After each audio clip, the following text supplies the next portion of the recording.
The Complete Works of Swami Vivekananda. Volume 5.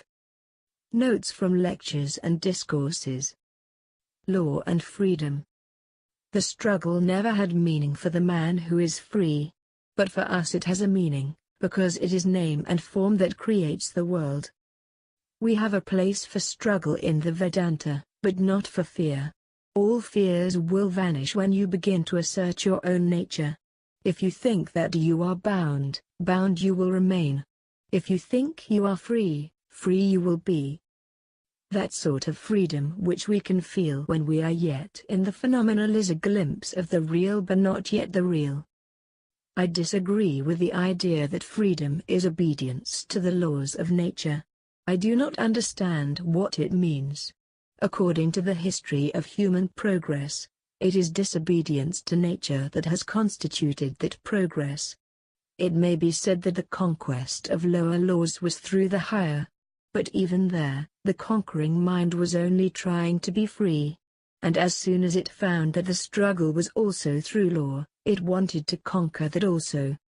So the ideal was freedom in every case. The trees never disobey law. I never saw a cow steal. An oyster never told a lie. Yet they are not greater than man. This life is a tremendous assertion of freedom. And this obedience to law, carried far enough, would make us simply matter. Either in society, or in politics, or in religion. Too many laws are a sure sign of death. Wherever in any society there are too many laws, it is a sure sign that that society will soon die. If you study the characteristics of India, you will find that no nation possesses so many laws as the Hindus, and national death is the result. But the Hindus had one peculiar idea. They never made any doctrines or dogmas in religion.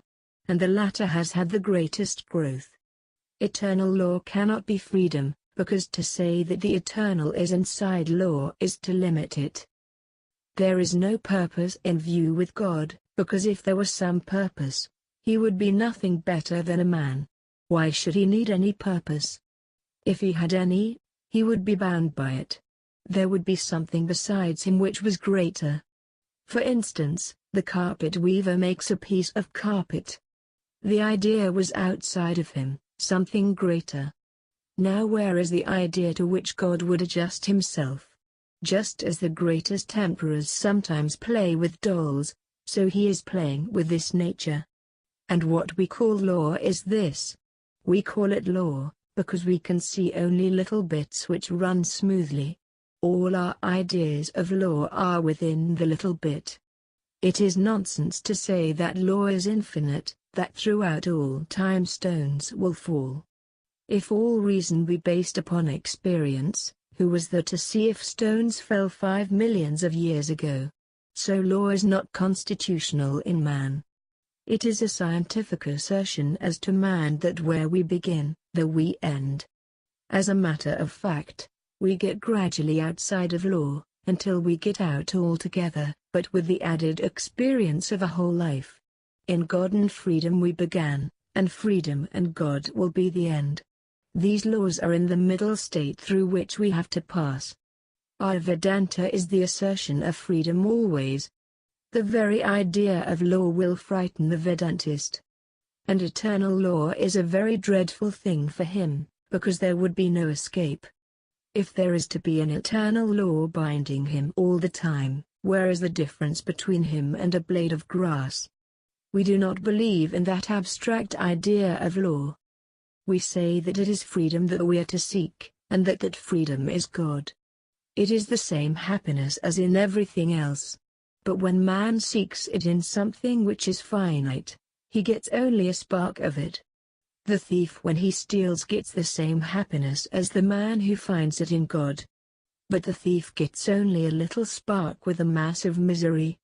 The real happiness is God. Love is God, freedom is God.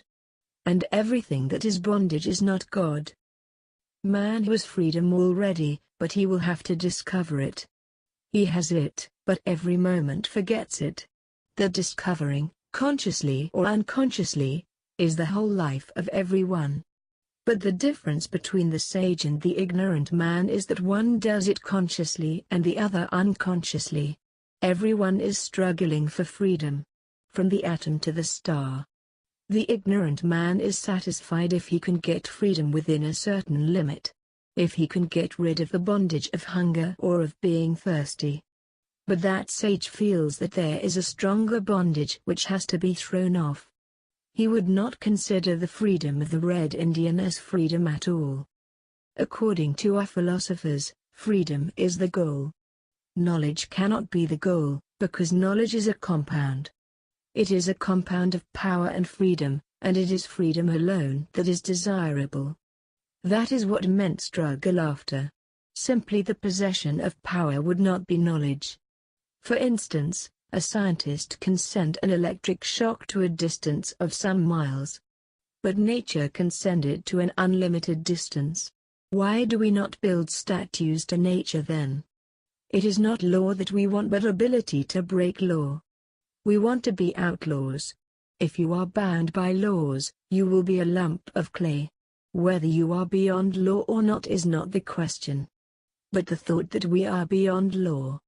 Upon that is based the whole history of humanity. For instance, a man lives in a forest, and never has had any education or knowledge. He sees a stone falling down. A natural phenomenon happening. And he thinks it is freedom. He thinks it has a soul, and the central idea in that is freedom. But as soon as he knows that it must fall, he calls it nature. Dead, mechanical action. I may or may not go into the street. In that is my glory as a man. If I am sure that I must go there, I give myself up and become a machine. Nature with its infinite power is only a machine. Freedom alone constitutes sentient life. The Vedanta says that the idea of the man in the forest is the right one. His glimpse is right, but the explanation is wrong. He holds to this nature as freedom and not as governed by law. Only after all this human experience we will come back to think the same, but in a more philosophical sense. For instance, I want to go out into the street. I get the impulse of my will, and then I stop. And in the time that intervenes between the will and going into the street, I am working uniformly. Uniformity of action is what we call law. This uniformity of my actions, I find, is broken into very short periods, and so I do not call my actions under law. I work through freedom. I walk for 5 minutes. But before those 5 minutes of walking, which are uniform, there was the action of the will, which gave the impulse to walk. Therefore man says he is free, because all his actions can be cut up into small periods. And although there is sameness in the small periods, beyond the period there is not the same sameness. In this perception of non-uniformity is the idea of freedom. In nature we see only very large periods of uniformity. But the beginning and end must be free impulses.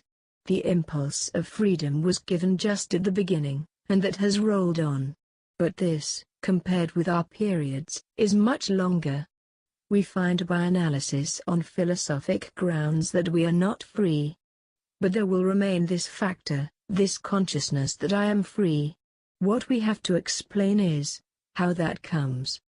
We will find that we have these two impulsions in us. Our reason tells us that all our actions are caused, and at the same time, with every impulse we are asserting our freedom. The solution of the Vedanta is that there is freedom inside. That the soul is really free. But that soul's actions are percolating through body and mind, which are not free. As soon as we react, we become slaves. A man blames me, and I immediately react in the form of anger. A little vibration which he created made me a slave. So we have to demonstrate our freedom. They alone are the sages who see in the highest, most learned man, or the lowest animal, or the worst and most wicked of mankind, neither a man nor a sage nor an animal, but the same God in all of them. Even in this life they have conquered relativity, and have taken a firm stand upon this equality. God is pure, the same to all. Therefore such a sage would be a living God. This is the goal towards which we are going. And every form of worship, every action of mankind, is a method of attaining to it. The man who wants money is striving for freedom. To get rid of the bondage of poverty. Every action of man is worship, because the idea is to attain to freedom, and all action, directly or indirectly, tends to that. Only those actions that deter it to be avoided. The whole universe is worshipping, consciously or unconsciously. Only it does not know that even while it is cursing, it is in another form worshipping the same God it is cursing, because those who are cursing are also struggling for freedom. They never think that in reacting from a thing they are making themselves slaves to it. It is hard to kick against the pricks. If we could get rid of the belief in our limitations, it would be possible for us to do everything just now. It is only a question of time. If that is so, add power, and so diminish time. Remember the case of the professor who learned the secret of the development of marble and who made marble in 12 years, while it took nature centuries. If you like this video, please like, share, subscribe and comment.